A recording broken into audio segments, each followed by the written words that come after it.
What is up, my Squirtleites? It is I, your king, welcoming you back to another episode of Let's Play Child of Light.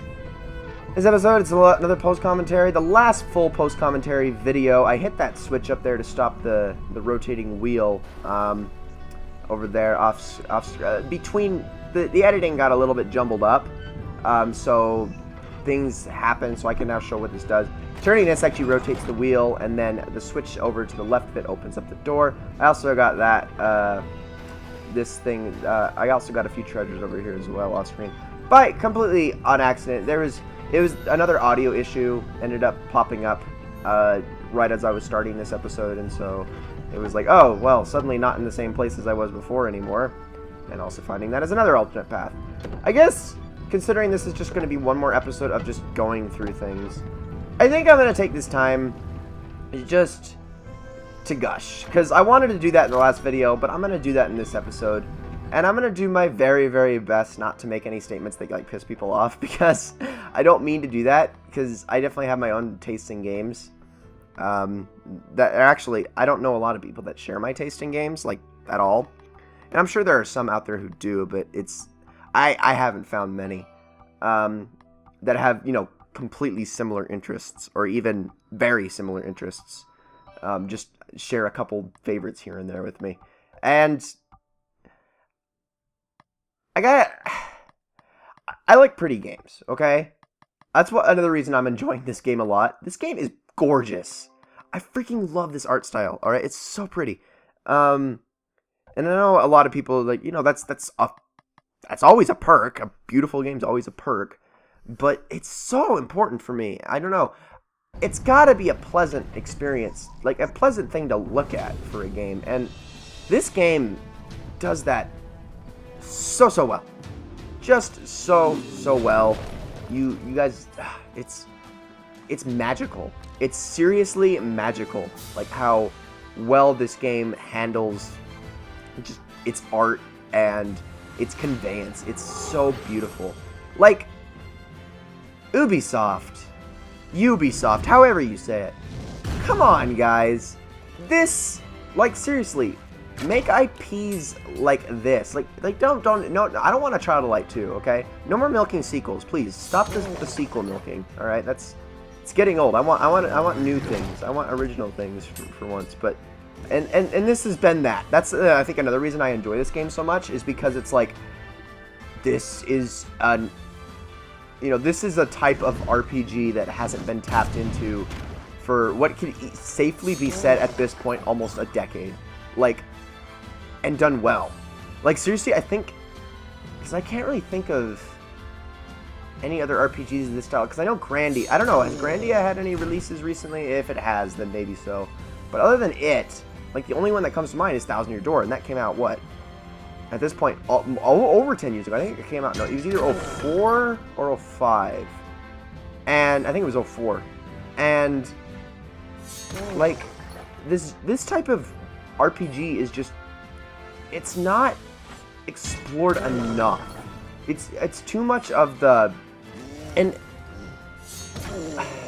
like, either the timeline, and I can't even say that's Thousand Year Doors like this. What am I talking about? Just what I mean more so as far as RPG is RPGs that require timing and input more so than just press X to attack kind of thing. Like, that's an RPG type that is just, I mean, it's the more popular one, I admit. I admit, like, that's the Final Fantasy style, you know. And Final Fantasy is what so many RPGs aspire to be, and for good reason. It's so successful. But, you know, of course, almost none do it as well as Final Fantasy. But I think it's just a shame that the genre plays it so safe, and so it either has to be the Final Fantasy type, or it has to be the Fire Emblem Advanced War type, the SRPG kind of thing. It has to be one of those. It can't be anything but. And it's just like, why can't we have more of this? You know? Timelines, or action commands, or, you know, more dynamic gameplay. Like, and I mean, I know I'm definitely a person, you know, one of the few, I mean, I like to say I like RPGs, games in general. I mean, I definitely enjoy a lot of their stories, even if I don't necessarily enjoy the gameplay. Like, I love Persona 3. I love that game. I hate its gameplay because it to me, it's so, like, that game is so centered around grinding. But I still enjoy the game a lot because its story is amazing, and pretty much everything else about it I think is amazing. I think its gameplay is actually its one weak aspect. And in my opinion, though, of course, you know, I know a lot of people disagree with that, and that's, you know, that's okay, because I know that kind of stuff's enjoyable for a lot of people. For me, I'm not a person who sees a game and goes, oh yes, I'm gonna totally get invested into this button clicking for, you know, how many hours is that game? It's got to be like 20 to 30, especially when you do everything. It's such a long game. I can't do that. I can't. Pokemon is like the only one I can do it, but that's because I've grown up on it. So I do it so often that it's easier. But I don't know. It feels like games just do that one style too much, and there's not enough of this. And I'm not endlessly praising this game in particular, because honestly, if more companies tried it, I'm sure they could do as good or better than this. I think one of the big reasons that this game excels so well is because it's solid. It's not perfect. I mean, the rhyming's stupid. The story isn't all that captivating, honestly. The art style is beautiful, but aside from that, it's like, this is every company could make a game like this, you know. That's why I don't want to give Ubisoft too much credit, because let's face it, Ubisoft is, you know, not a very good company at the moment. But this game, I don't know. I think the fact that they decided to explore a new genre, and quickly switching all to sapphires now, because we're about to get into the part where we fight a bunch of fire enemies. But yeah, you know, I think the fact that they decided to explore this genre, which is something that's been so untapped for so long, was such a smart idea. I mean, game companies don't do it enough.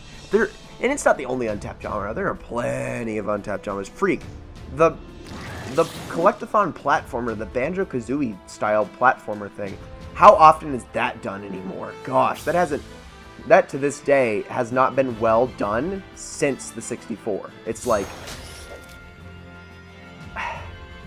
it's so many genres, but I think Ubisoft definitely deserves, not necessarily, I don't think they deserve all the credit in the world necessarily for creating, you know, making this a very good game, but they didn't just make a very good game, they implemented a long lost, and what I guess you could say now is a fresh idea well. And that in and of itself makes for an enjoyable game, because, let's face it, and finally Petrify, oh thank goodness, I can use that amazingness, but let's face it, it's very easy to succeed with a game as long as it's done well. Like, it doesn't even have to be incredibly good. It just has to be done well enough. And it just has to be done well enough is all it has to be done, and it has to be a fresh idea. And you've got a freaking success. Like, a huge success. That's all you have to do. It works so well. Like, I'm going to bring up an instance here. Conker's Bad Fur Day. Okay? Honestly, the platforming in that game kind of stinks. The collectathon element kind of stinks. Like, the actual gameplay, while it's stupid and silly, isn't that groundbreaking. It's not that fun, honestly. I mean, I think other Rare games do it a million times better. I think Donkey Kong 64 and Banjo-Kazooie do it way better. But the reason that game is such an iconic game to this day is because of its humor element and the way it, and what it did, like the way it's writing and all that. That's seriously why, and it's fresh, and that in and of itself is still an untapped thing. In fact, that's another one that Ubisoft tapped into this year, another type of game.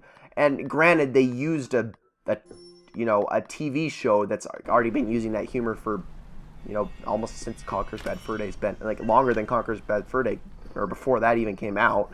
Like, they've been using that humor element forever. Just the crude, crass humor. But they made a fun RPG out of it. Not even an exceptional RPG. They basically stole the elements from Paper Mario with minus the action commands.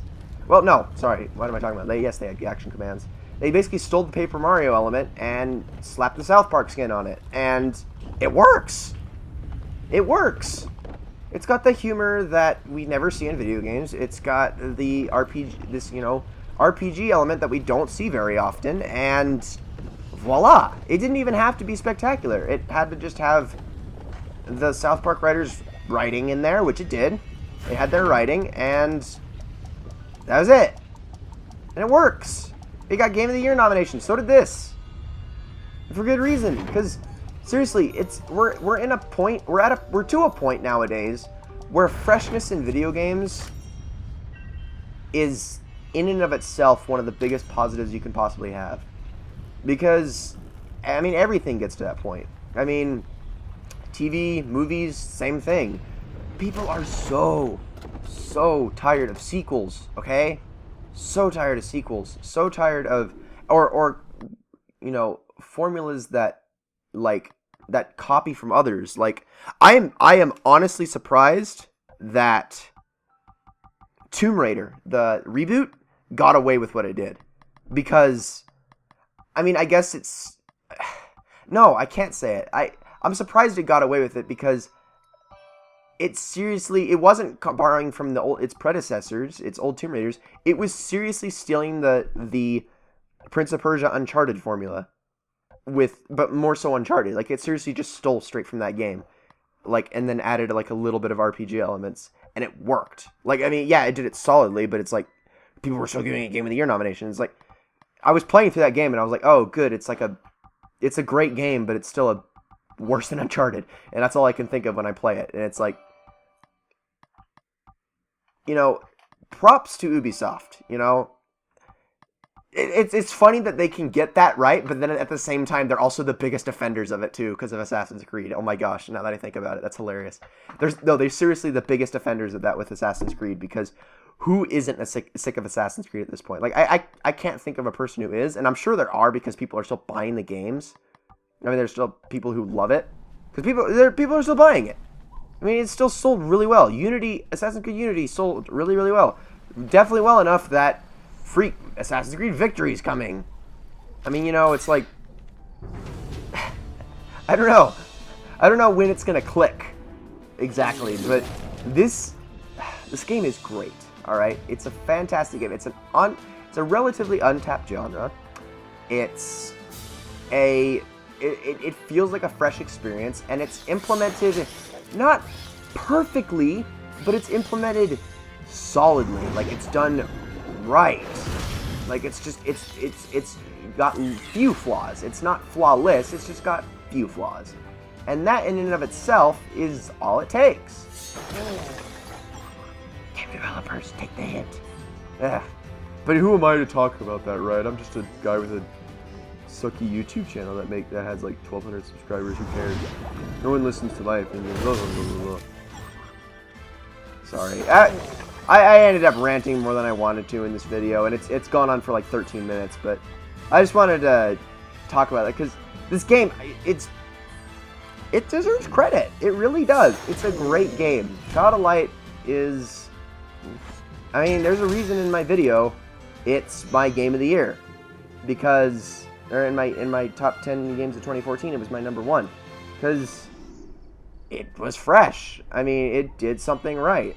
I mean, other games did it too. Like on that same list I had Alien Isolation, and a lot of people say, yeah, that is borrowing formula, but I personally have not played a first-person horror game like that in a while, and it implemented it in a solid fashion, which is why I liked it. Okay, now there's actually gonna be quite a few jump cuts coming up right here because of this. That happened with this fight, because all the microphone problems that happened in this video. In fact, as soon as it gets back to live commentary next video, you're probably gonna laugh because, like, I think I said something to the effect, Oh, freak, finally done with the...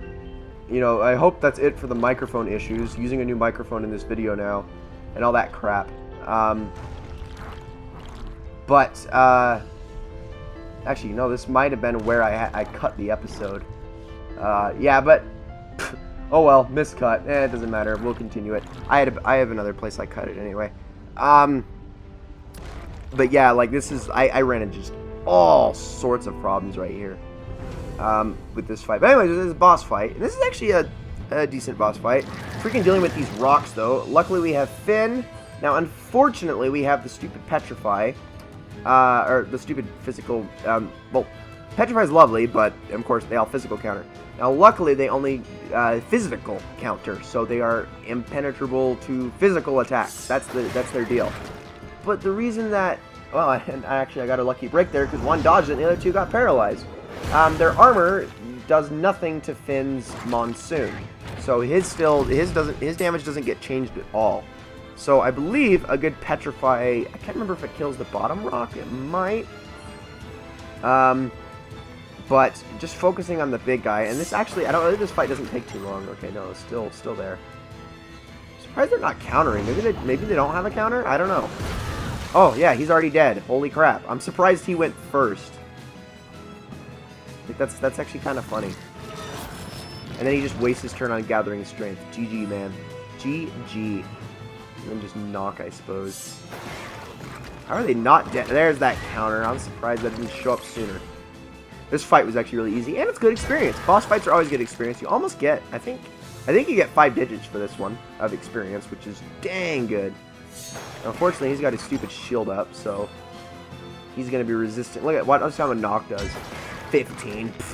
I was actually expecting less. I was expecting almost single digits. Like I was expecting like 9 actually. That's what I was thinking was going to happen, but no. No. And there we go. That was the whole boss fight. No, never mind. Not 5 digits. What am I smoking? There are fights in like just a couple of videos that will be giving us that much though, so it'll happen. And then that slash upgrade for Aurora. How lovely. And then I believe we went. Did we go? Yeah, we go into this tree now, so we can start working on the quicken upgrades, which are always nice. And then we're almost to Rage of the Capili for Finn. So wonderful, absolutely wonderful. And out we go. And we should be getting very close to our next area, but our video's almost at an end. And then I run into another microphone issue coming up right about there. Wait for it. Should be a cut. And there we go. Okay, I was waiting for that. Alright. And then from here, we continue along. More freaking microphone issues. Like I said, this whole ordeal, it was so much to handle, and I hated every second of it. And technical issues are the most frustrating thing in a Let's Play. Also, that is a face. Yes, that is a face, and it is breathing. A hand, lips, nose in the mountain. That is very weird. Very weird. And a treasure. Wonderful. I spy a town past this peak. They will know the route we seek. And we're in Chapter 6 of Mice and Magna. And we're in a brand new town. Where we'll be exploring in the next video, actually, everybody. So next video, there will be a little bit of post-commentary. And then from there, the video can get started and get going. And everything should be hunky-dory from that point on for the rest of the Let's Play. Wonderful. Wonderful. So, ladies and gentlemen, this has been the Squirtle King. I hope you enjoyed this episode of Let's Play Child of Light very, very much. And I will see you all in the next one.